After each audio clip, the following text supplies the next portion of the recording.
On s'en fout. Ok? La domination de la femme. Donc, c'est ça. On domine la femme. On domine la femme en islam. Ok? Donc, toutes les femmes musulmanes au monde entier, se sont mises sous les ordres des femmes arabes. Parce que ces femmes arabes n'ont jamais lutté pour avoir leurs droits. Elles n'ont jamais lutté pour avoir leurs droits. Prenez des femmes qui ont lutté pour les droits civiques, des femmes qui ont lutté pour l'abolition de l'esclavage, des femmes qui ont lutté pour les statuts, des femmes dans le monde, mais pas dans le monde arabe. Pas dans le monde arabe. Le Coran se vante avoir créé l'homme d'une façon harmonieuse et très beau. Mais par contre, quelle est la créature humaine la plus belle? C'est la femme. C'est la femme. Et donc, pourquoi, si la femme, Allah se vante, le Coran se vante que Allah aurait créé l'homme d'une façon harmonieuse et de la plus belle forme possible, pourquoi, et alors qu'on regarde entre l'homme et la femme, c'est la femme qui est plus belle. La femme, franchement, c'est adorable. Donc, pourquoi Allah veut qu'une femme soit comme un clown? C'est-à-dire, voilà, vous rentrez dans un sac, on ne vous voit pas. Pourquoi? Donc ça, c'est des hommes qui ont exigé ça ne vient pas d'un Dieu, Donc, par exemple, on vous dit que nous sommes venus sur terre pour uniquement adorer Allah, et que Allah nous met en épreuve. Donc, n'est-ce pas, si c'est le cas, c'est-à-dire, c'est un examen, pourquoi Allah interdit, c'est-à-dire Allah met la pression sur les femmes de se couvrir et non pas, c'est-à-dire Allah devait plutôt faire le contraire, dire, ok, je vais tester votre foi. Donc je vais vous laisser avec des femmes nues. Donc si avec les femmes nues, vous regardez, c'est que votre foi n'est pas bonne. Voilà, votre foi n'est pas bonne. Mais non, Allah punit la victime au lieu à la place du bourreau. Allah punit la victime. C'est-à-dire, Allah dit que c'est la femme qui ne doit pas montrer son corps. Alors que c'est l'homme qui ne doit pas. Parce que si moi j'ai une maman, j'ai une sœur, j'ai une tante, même si j'arrivais par hasard trouver que cette dernière sont nues, je vais tout de suite tourner mon visage. Je vais tout de suite m'empêcher de regarder. Donc vous voyez, ce n'est pas le corps de la femme qui a le problème, mais plutôt la mentalité des hommes. Ce sont les mentalités des hommes, c'est là le problème. Le problème, c'est pas le corps de la femme. Donc que le corps de la femme, que vous le voyez ou pas, ce n'est pas ça le problème. Donc ce n'est pas à ça que Allah devrait punir. Allah devrait punir les hommes. Pour regarder, parce que quand il s'agit de leur maman, ils ne regardent pas. Quand il s'agit de leur jeune sœur ou grande sœur, ils ne regardent pas. Quand il s'agit de leur tante, ils ne regardent pas. Mais donc c'est juste quand dans leur tête, il y a cette pensée, cette mentalité, cette envie sexuelle qu'ils vont regarder. Donc non. Donc on ne devrait pas, si Allah nous a envoyés sur terre pour nous examiner, Allah devrait plutôt laisser libres les femmes. Laissez libre les femmes et non pas de punir la victime. La femme est une victime. Ok? Donc, pour vous montrer que Allah ne s'adresse jamais dans le Coran, jamais il n'y a pas une seule partie où Allah s'adresse aux femmes. Dans tout le Coran.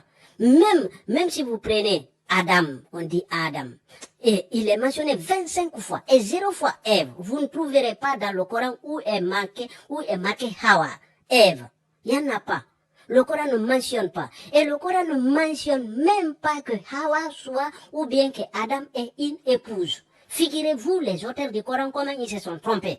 Parce que en arabe, pour dire une épouse, on dit zawjatika. Zawjatika. Et ton époux, on dit zawjaka. Et donc quand vous regardez maintenant dans le Coran, vous ne trouverez nulle part où c'est marqué zawjatika. Partout c'est marqué Zawjaka, ton époux. Allah dit à Adam son époux et non pas son épouse.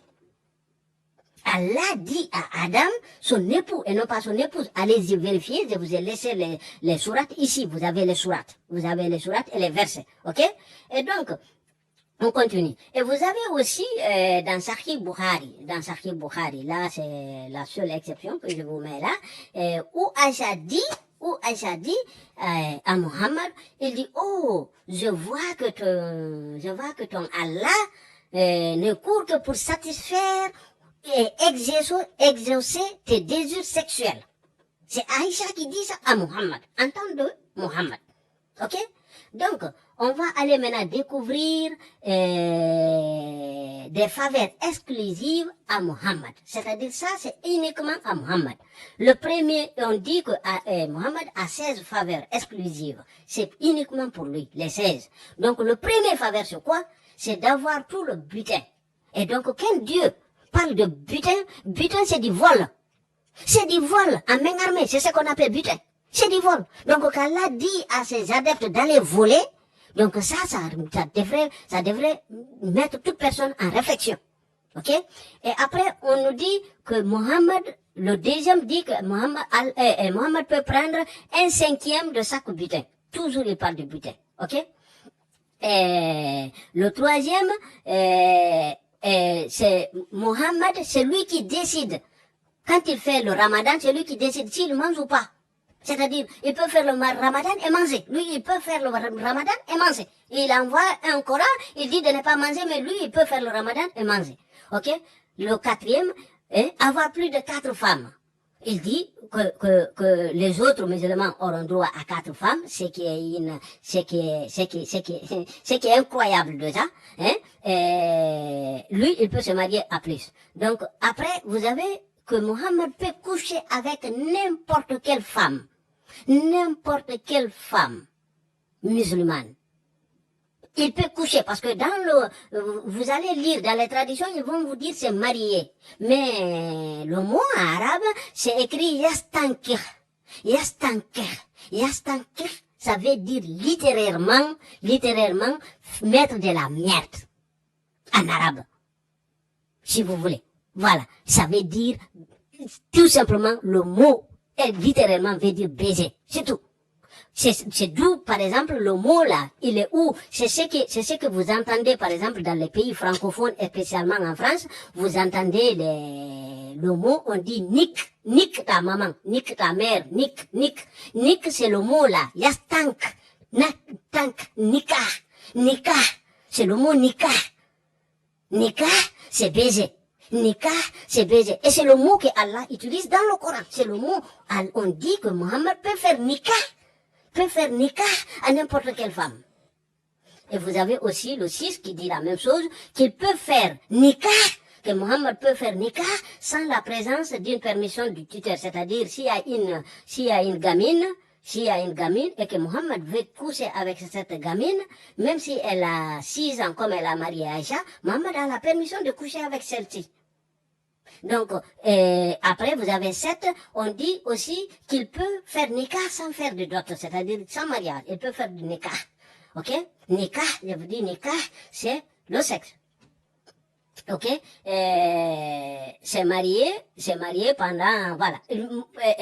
Non, là aussi, c'est pas marié. Mohammed peut faire nikah, il peut faire aussi le sexe quand il est en pèlerin, en train d'effectuer son rituel de Hajj. Ok? Ok?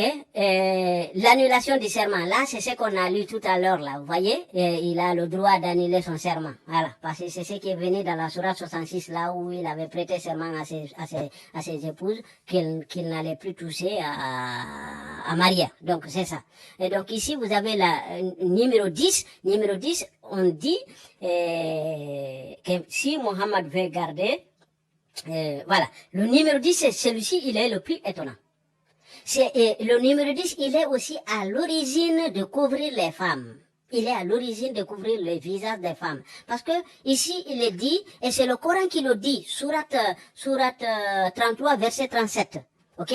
Il dit que si Muhammad fixe ses yeux sur une femme, et qu'il aime cette femme-là, le mari de cette femme doit la divorcer pour que Muhammad la récupère. Attention. Si Muhammad, ses yeux tombent sur une femme, et si cette femme arrive à plaire à Muhammad, le mari de cette femme doit l'épouser et la laisser à Muhammad. Ok? Et ici, vous avez le numéro 11 qui dit la dot. La dot, c'est-à-dire, Mohammed va et prend Safia. Safia, c'est qui? C'est la femme de Kinana. Kinana, c'était le chef d'une tribu. Et donc, Mohammed vient, il tue, parce qu'il a besoin de cette femme, il tue le mari de cette femme, le père de cette femme, son oncle et son grand frère. Il tue tous les hommes de cette famille. Il prend la femme et il l'amène avec. Et sur son chemin de retour, 2 jours qu'il y avait 2 jours sur le chemin de retour, Mohammed a pris la femme, il l'a mis dans sa tente et a commencé à coucher avec elle. Alors qu'il a tué son papa, et son mari, son frère et son oncle. Et on vous dira quand tu demandes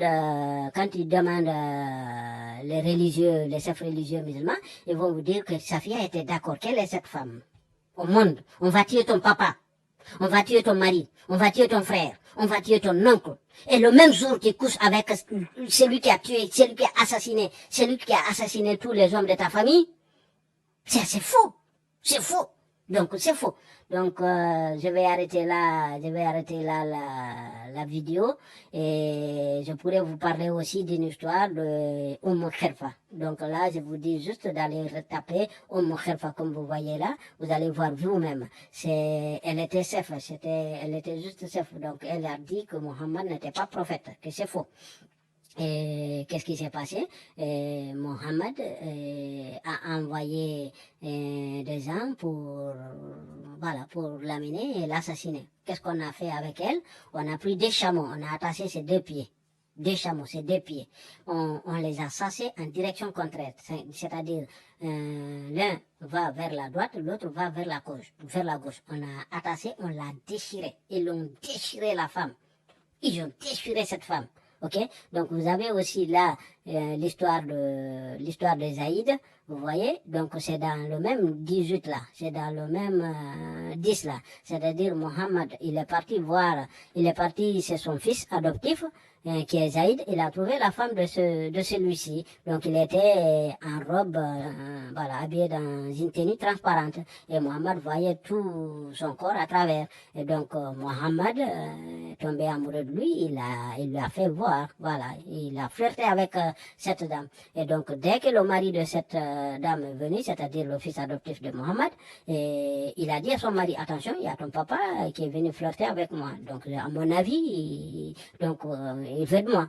Donc, le mari, Zaïd, son fils adoptif, est allé voir son papa. Il dit, attention, papa, elle m'a expliqué ça, tu sais ce qu'on va faire, laisse-moi divorcer et puis tu vas la prendre en mariage.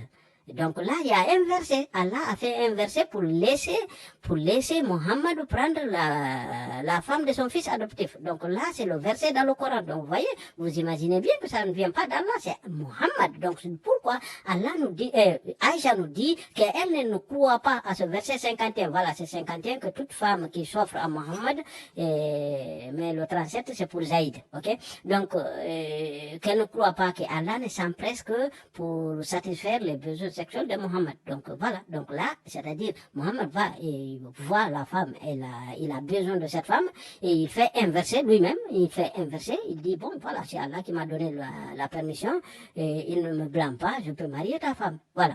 Voilà, c'est trop simple et trop facile. Donc, je vais arrêter là la vidéo. Il reste encore beaucoup. Mais là, déjà, on est à 1h12.